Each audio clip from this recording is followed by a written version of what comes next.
పరిస్థితులను బట్టి మారుతుంటది. అదేవిధంగా పరిస్థితి ఇప్పుడు మెయిన్ గా నాకేమనిపించింది అంటే జిహెచ్ఎంసీ ఎలక్షన్స్ తర్వాత ఆంధ్ర రాయలసీమ ప్రజలు కూడా మనకి ఇక్కడ ఇబ్బంది ఏం కదలదు, తెలంగాణ వచ్చిన తర్వాత ఇబ్బంది ఏమి కలగదని చాలా పెట్టుబడులు పెట్టారు. అది ప్రకాష్ గారు correct me if I'm wrong. No, మీ ఒపీనియన్ అంటే కౌశిక్ ఆఫ్టర్ నేను మాట్లాడతాను.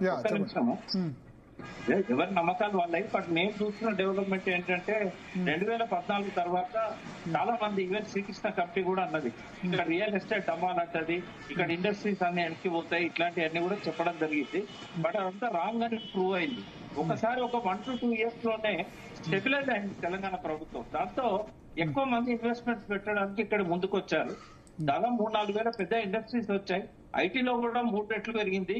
కాబట్టి ఒక నమ్మకం కుదిరింది. కేటీఆర్ గారు, కేసీఆర్ గారు ఒక స్టేబుల్ గవర్నమెంట్ ఏర్పాటు చేస్తారు. ఇంకా ఏ గొడవలు లేవు, ఏ రకమైన ఆంధ్ర తెలంగాణ వివాదాలు కూడా సంసిపోయినాయి, మత కల్లోలాలు కూడా లేవు. కాబట్టి ఇంకోటి ఏంటంటే చారిత్రకంగా కూడా హైదరాబాద్ కు అది కేసీఆర్ వల్లనో, రాజశేఖర రెడ్డి వల్లనో, చంద్రబాబు నాయుడు వల్లనో కాదు, రకరకాల క్లైమేటిక్ జోన్స్ కావచ్చు, లేకపోతే హైదరాబాద్ ఉన్న జాగ్రఫికల్ లొకేషన్ కావచ్చు, అన్ని సిటీల కంటే కూడా తక్కువ ధరకు ఇక్కడ ల్యాండ్స్ రావడం కావచ్చు, తర్వాత టీఎస్ ఐపాస్ లాంటి ఒక ప్రో ఇండస్ట్రియలిస్ట్ పాలసీ రావడం కావచ్చు, ఇవన్నీ కూడా ఈ గ్రోత్, రియల్ ఎస్టేట్ గ్రోత్ కారణమనే. అదొరకు మనకు G+5 ఇచ్చేటోళ్ళు, తర్వాతనే 30 floors, 40 floors, 60 floors వరకు దానికి ఉన్న ఆంక్షలను కేటీఆర్ గారు ఎత్తేయడం వల్ల ఈ రియల్ ఎస్టేట్ గా ఒక పెద్ద బూస్ట్ అయింది. కాబట్టి కొంతవరకు టీఆర్ఎస్ అనుకూలమైన విధానాలు. ఎక్కువ భాగం ఏంటంటే జాగ్రఫికల్ గా హైదరాబాద్ కొండ ఒక చరిత్ర, దానికి ఉన్న ప్రాధాన్యత, ధరలు తక్కువగా ఉండడం. 12 మెట్రో సిటీస్ తో మేము కంపేర్ చేస్తాం తెలంగాణ వచ్చినప్పుడు. అంటే భారతదేశంలో 12 మెట్రో సిటీస్ కంటే తక్కువ ల్యాండ్ ప్రైస్ ఉన్నది మన ఫైనాన్షియల్ డిస్ట్రిక్ట్ గచ్చిబౌలి. కాబట్టి ఇవన్నీ కూడా కారణమైనవి. ఒక్కరిని మనం బ్లేమ్ చేయాల్సిన అవసరం లేదు. కాకపోతే రేవంత్ రెడ్డి గారు రియల్ ఎస్టేట్ గురించి బాగా అవగాహన ఉన్న వ్యక్తి. ఆయన చిన్నప్పటి నుంచి కూడా అదే బిజినెస్ లో ఉన్నాడు.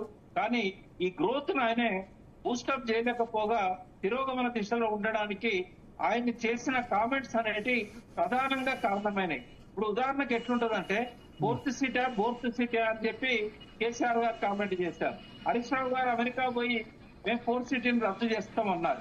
వీళ్ళిద్దరు ఇట్లా మాట్లాడిన తర్వాత ఇంకా 4th సిటీ ముందుకు పోవడం అనేది అసాధ్యం.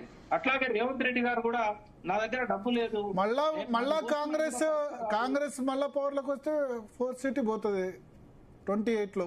నేనేమంటున్నా భరత్ గారు, ఈ ముఖ్యమంత్రి స్థానంలో ఉన్న వ్యక్తులు కావచ్చు, జనాలు బాగా ఆరాధించే వ్యక్తులు కావచ్చు, రేపు అధికారంలోకి వస్తామనుకున్న పార్టీ కావచ్చు, ఇట్లాంటి వ్యాఖ్యలు చేయడం వల్ల పరోక్షంగా ప్రత్యక్షంగా కూడా రియల్ ఎస్టేట్ మీద ప్రభావం పడుతుంది. నేను ఒక రేవంత్ రెడ్డిని అనట్లేదు. 4th సిటీ ఉండదు అని అన్న తర్వాత ఇంకా ఎవరుకుంటారండి అక్కడ? అంటే ఇవన్నీ కూడా రియల్ ఎస్టేట్ లో ఈ సెట్ బ్యాక్ రావడానికి ఒకటి గ్లోబల్ రెసెషన్ కూడా కారణం. ఇప్పుడు అమెరికాలో ట్రంప్ చేస్తున్న విధానాలు కూడా కారణం.